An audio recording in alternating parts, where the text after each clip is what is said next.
सुबह से तो व्रत रहें, उपवास करें। उपवास का सच्चा अर्थ है उपमान ईश्वर वासमान निकट, यानी भगवान के निकट रहें, प्रभु का ही चिंतन दिन भर करें, अन्न का परित्याग करते हुए, और भगवान को ढक करके रखें, वाल स्वरूप श्री कृष्ण को।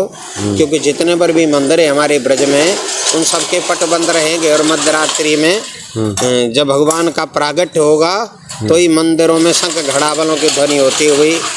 ये शिवालय है, इसको गोवर्धन से कुछ कलाकार आते हैं जो अमरनाथ का रूप देते हैं। अच्छा, यहाँ शिवालय को अमरनाथ गुफा का रूप दिया जाता है। बिल्कुल, ये नीचे से ऊपर पूरा बर्फ से होता है, रंगीन बर्फे लगाते हैं लोग, और भगवान भोलेनाथ का बर्फ से श्रृंगार करते हैं। एक भव्य दर्शन होता है भगवान शिव का, जिसमें पूरा मंदिर ये सब बर्फ से ढका। आइए जरा हम लोग भगवान शिव का भी दर्शन कर लेते हैं। कन्हैया कन्हैया पुकारा करेंगे, कन्हैया कन्हैया पुकारा करेंगे, ब्रज की ही गलियों में गुजारा करेंगे, ब्रज की ही गलियों में गुजारा करेंगे, कन्हैया कन्हैया पुकारा करेंगे, कन्हैया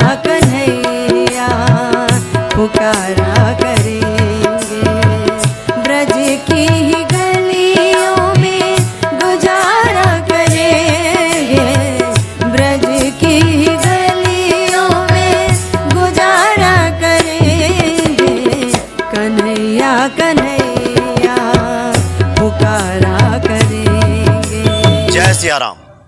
जय श्री राम। भगवान श्री कृष्ण, योगेश्वर श्री कृष्ण की जन्माष्टमी है, और उसको लेकर विभिन्न मंदिरों में तैयारियां चल रही हैं, और अब भक्तों ने भी तमाम तैयारियां कर रखी हैं। और इसीलिए एक आज हम बड़े ही प्रसिद्ध मंदिर में पहुंचे हैं। ये गाज़ियाबाद वसुंधरा सेक्टर 13 का संक्रांति मंदिर है, और यहाँ श्री कृष्ण जन्माष्टमी की तैयारी चल रही है। उन तैयारियों का भी हम जायज़ा लेंगे, आपको बताएंगे क्या तैयारी चल रही है आप भक्तों के लिए। और साथ ही पंडित जी भी हमारे साथ उपस्थित हैं। स्वागत है आपका पंडित जी। जय सिया राम। और पंडित जी आपको बताएंगे कि जन्माष्टमी का शुभ मुहूर्त कब है और किस प्रकार से भगवान कृष्ण की आप पूजा आराधना करें। और साथ ही जो यहाँ के व्यवस्थापक हैं, जो संक्रांति मंदिर ट्रस्ट के प्रमुख कहेंगे, सुनील तिवारी जी, स्वागत है आपका। जी जी। सबसे पहले तो आप ही से हम शुरू करते हैं।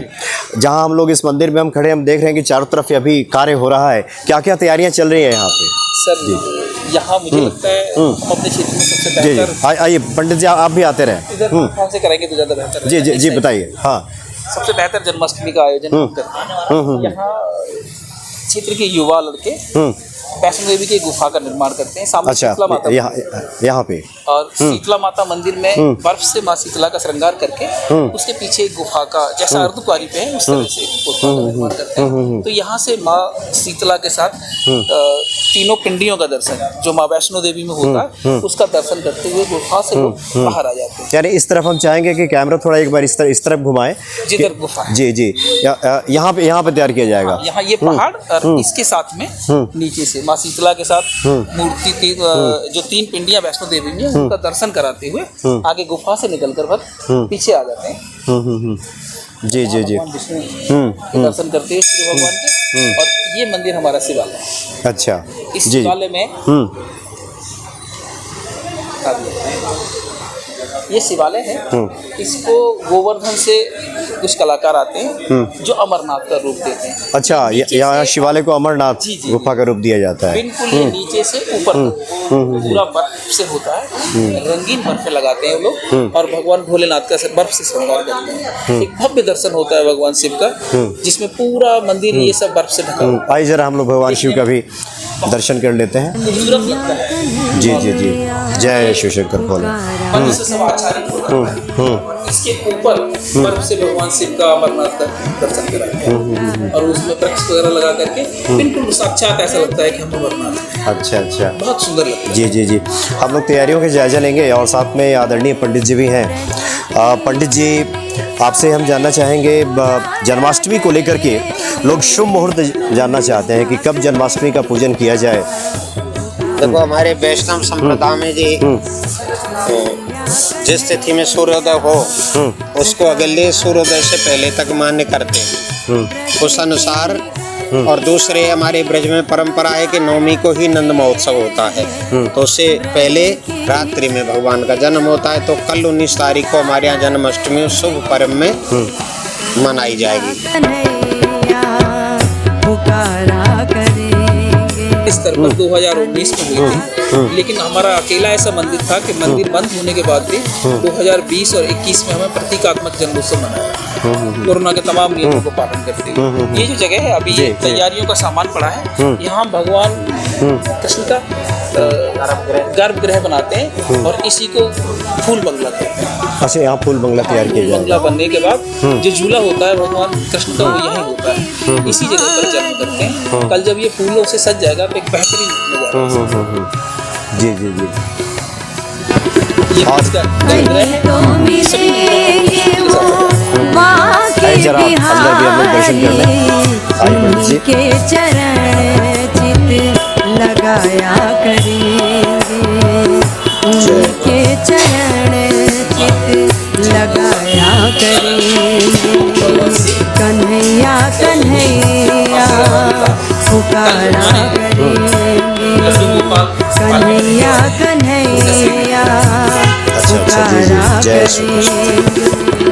ब्रज की ही गलियों में गुजारा करेंगे।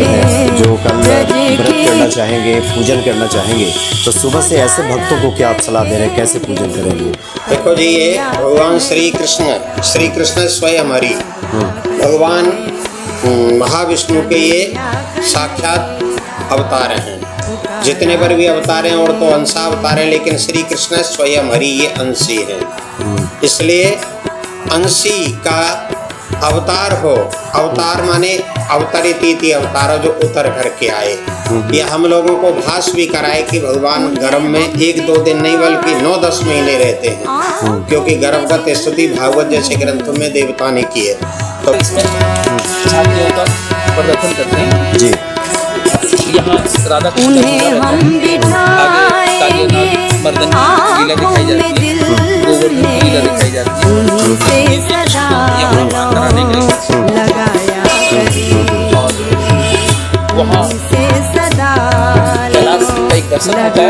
अच्छा। माता पार्वती और भगवान शिव साक्षात कन्हैया कन्हैया पुकारा करेंगे। मंदिर का नाम संक्रांति मंदिर है। अच्छा। ये संक्रांति पर्वत का एक निर्माण कर, इसमें बीच में अभी वो ढका है, कल आपको दिखाया जाएगा।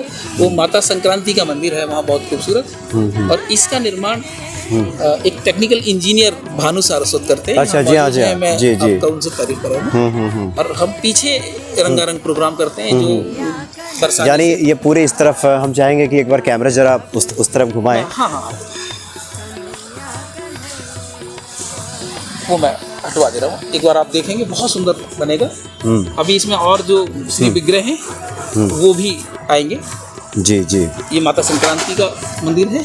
अच्छा, इसके जी साथ जी। भगवान शिव और माँ शेरा वाली और अन्य प्रतिमाएं इसके साथ कल विराजमान हो जाएंगी, जो देखने में बहुत खूबसूरत लगेगी। ये पूरे झरने के साथ आपको वही त्रिकूट पर्वत का जैसा दिखाई देगा। जी जी जी। भानु जी चाहेंगे कि एक बार थोड़ा इस तरफ आप कैमरा मूव कर लें। और ये तमाम मेहनत भानु और उसकी टीम की है। हर साल बहुत मेहनत के साथ इस पहाड़ का निर्माण करते हैं। अच्छा, बहुत सारे भक्तों की जिज्ञासा आपको लेकर के भी हो रही होगी तिवारी जी, कि आप तो वैसे वकील हैं, लेकिन इस धार्मिक कार्यों में अभिरुचि आपकी कब से पैदा हुई? ये ईश्वर कृपा हो सकती है। मैं तो लॉ का स्टूडेंट था जब इस मंदिर से जुड़ा, तो मेरी माँ ने इस मंदिर के साथ जोड़ा, और तब से फिर मैं जैसा भी हूँ अच्छा बुरा इसके साथ जुड़ा हूँ। लोगों की अपेक्षाएं होती हैं तो मैं अपने साथियों के साथ मिलकर के ये आयोजन कर देता हूँ। और जहाँ तक मुझे ऐसा लगता है कि हमसे बेहतर कोई ये नहीं कर पाता है, ये सब ईश्वर की कृपा। नहीं बिल्कुल, जब मेरे पेशे का और उसका थोड़ा सा अजीब सा लगता है, कोई मेल नहीं लगता वकील के पेशे में आकर और इस तरह के धार्मिक कामों में। जी हाँ, नहीं मैं आया तो मैं स्वयं देखा कि आप तो बड़े मतलब तन्मयता से जुटे हुए थे यहाँ पे कार्यों में। असल में मैं ब्रज से संबंध रखता हूँ। अच्छा। तो कृष्ण के साथ हमारा बंधु भाव रहता है, तो स्वाभाविक है उनके साथ थोड़ा जुड़ना। तन मन और धन से जुड़े जी, और अपने हाथ से झाड़ू तक भी, जैसे मोदी जी स्वयं स्वच्छता के विषय में देश को जागरूक करते हैं और स्वयं भी करते हैं। ऐसे कभी कभी हमारे प्रधान जी जब देखते हैं कि यहाँ अव्यवस्था हो रही है, यहाँ गंदगी है, और ये परवाह नहीं करते कि मैं एडवोकेट हूँ, बड़े घर से हूँ, कुछ नहीं, ठाकुर सेवा में हम सब एक हैं और छोटे ही हैं, इस भाव से वो झाड़ू सेवा करने लग जाते हैं। जी जी जी, सफाई का विषय। जी जी। तो तिवारी जी, ये लगता है कि सब अस्थायी निर्माण अभी चलता है इस कार्य के लिए। बिल्कुल, हर साल ये जी। इस तरह के निर्माण किया जाता है, इसमें कुछ तब्दीली जरूर आ जाती है, जिससे लोगों को हर साल एक रुचि सी रहती है कि इस वर्ष जी जी, बिल्कुल बिल्कुल। उसमें और विश्वास बढ़ता है। और मुझे लगता है तिवारी जी कि शायद ये कालिया मर्दन की जो एक लीला होती है, अभी इसको कलाकार बनाएंगे। ये कालिया मर्दन की लीला। अच्छा अच्छा, ये कालिया नाग जी, कालिया क्या तैयार किया जा रहा है? वाह, ये झूला की तैयारियां चल रही हैं। जी। भगवान शनिदेव के सामने वो वहाँ कैलाश पर्वत का निर्माण। अच्छा, यहाँ माता उस तरफ मानो जी जरा चाहेंगे कि उस तरफ जो वो कैलाश पर्वत का वहाँ रूप दिया जा रहा है। वहाँ माता पार्वती और भगवान शिव का एक स्वरूप बने हुए कलाकार रहते हैं।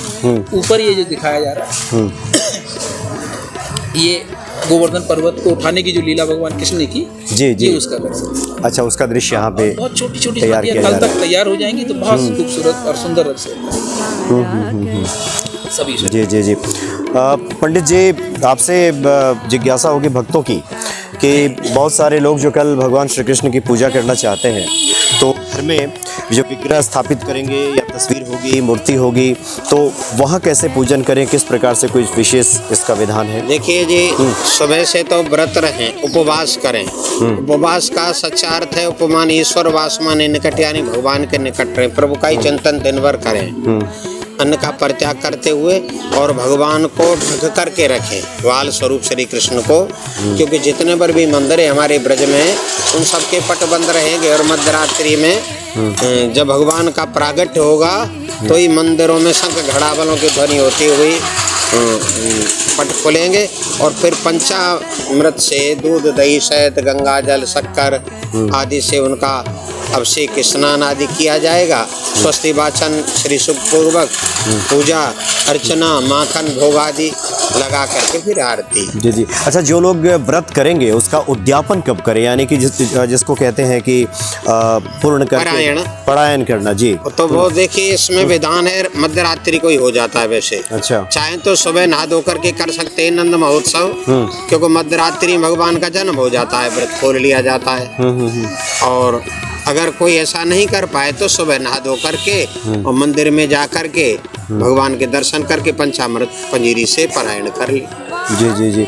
अच्छा तिवारी जी, हम तो जो कि बहुत सारे भक्तों की जिज्ञासा है आपकी बातों को सुन के हुई होगी, आपकी माता जी ने जैसा कि आपने बताया कि एक तरह से प्रेरित किया उन्होंने इस भक्ति मार्ग की तरफ। अभी बहुत सारे ऐसे लोग हैं जो सनातन धर्म में हैं, आप खुद ही लोगों से मिलते होंगे, आप खुद देखते होंगे कि बहुत सारी जो बेसिक जो जानकारी इस धर्म को लेके होनी चाहिए उसका भी कई बार हम अभाव पाते हैं।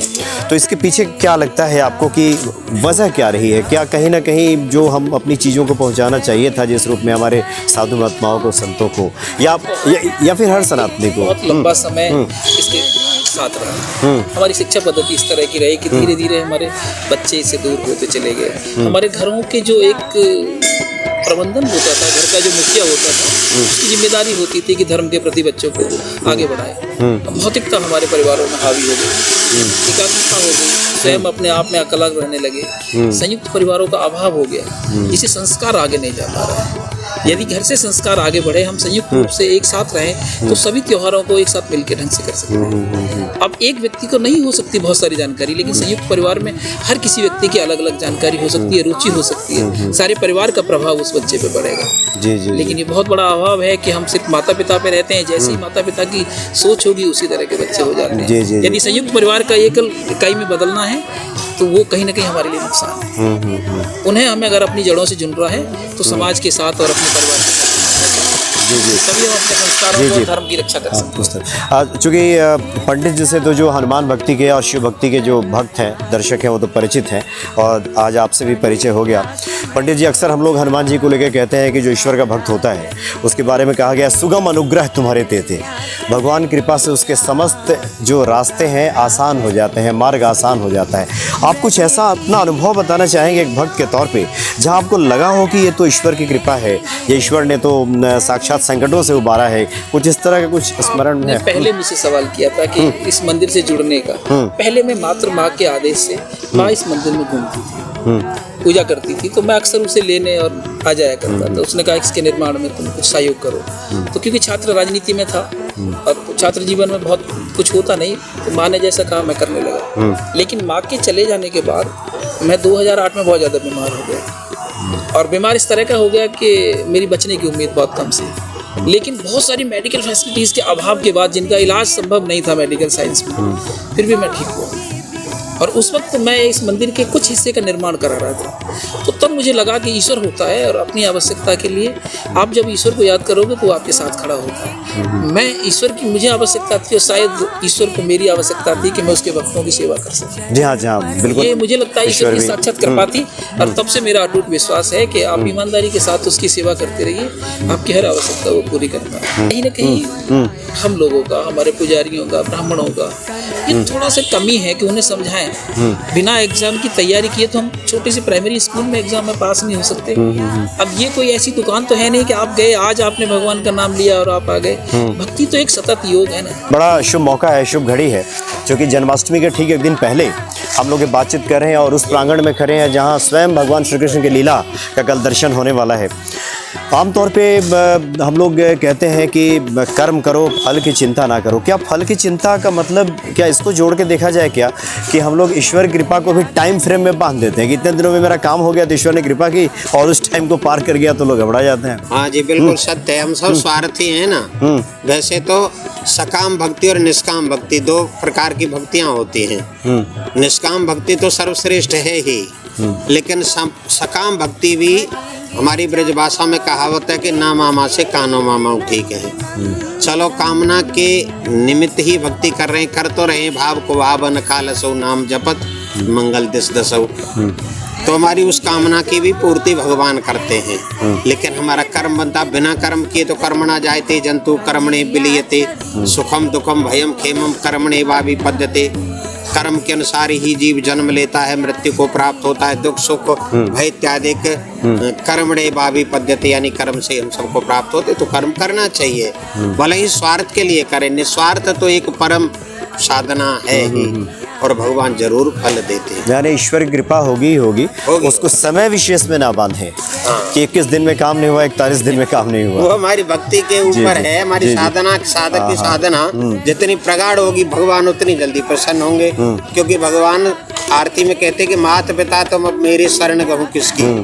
तो भगवान हमारे सबके माई बाप हैं, और माता पिता भजन में भी बैठा हो और अपना बच्चा कीच में सना हुआ आकर के पिताजी पिताजी दादा दादा करके गोदी में आ बैठे तो बैठा लेते हैं, क्योंकि वो पिता है। और अगर रिश्तेदार कोई घर में आ गया तो नवा धुवा करके ही उसे उसकी गोद में देंगे। जी जी, कहने का मतलब भगवान हमारे माई बाप है, तो हम गंदे हैं, भले हमने पाप किए हों पूर्व में, फिर भी भगवान तो इतने दयालु हमें गोद में बिठा ले। कन्हैया कन्हैया पुकारा